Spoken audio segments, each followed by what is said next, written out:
Far down the Kingsroad, King Robert Baratheon and Ned Stark ride through the trees, revisiting the camaraderie they forged in the battles of their youth.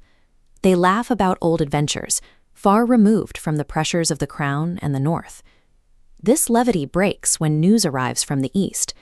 Daenerys Targaryen has married Khal Drogo, a warlord with a horse-mounted army thousands of riders deep.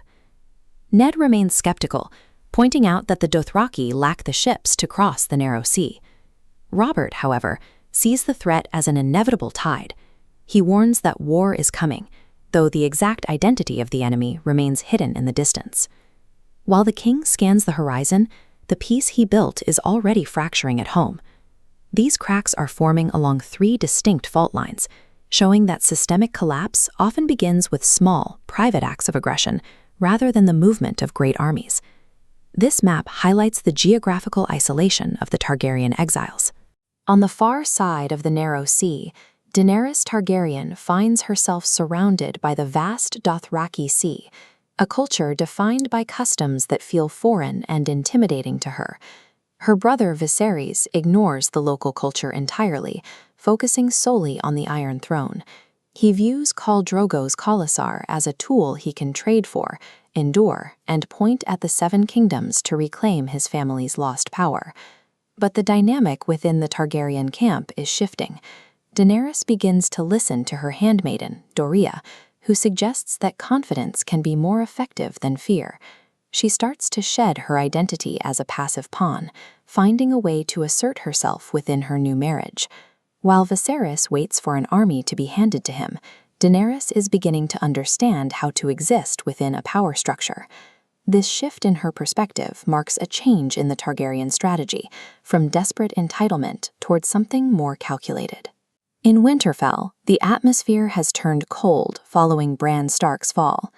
The question of whether the boy will survive has created a rift in the castle, even among the royal guests. The Lannister siblings differ on the value of a broken life.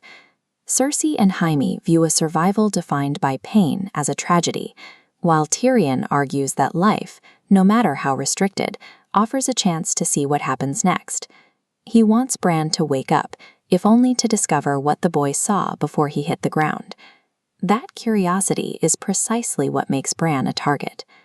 Late at night, a mysterious assassin slips into the boy's room with a Valyrian steel dagger, intending to ensure he never speaks again. Catelyn Stark intercepts the killer, suffering deep wounds to her hands as she fights to keep him away from her son. The struggle ends only when Bran's direwolf, Summer, enters the room and kills the intruder. Catelyn's investigation uncovers 2 pieces of evidence. One is this expensive weapon, pointing to a wealthy owner. The other is a single strand of golden hair found where Bran fell. These clues link the attempt to the crown's family. Catelyn decides she must travel to King's Landing to alert Ned, moving the suspicion between the Starks and Lannisters from private doubt to active confrontation.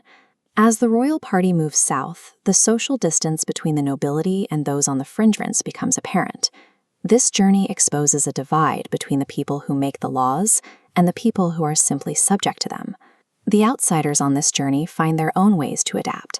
Jon Snow gives his sister Arya a slender sword called Needle, encouraging her to lean into her instinct for speed rather than the social graces expected of her.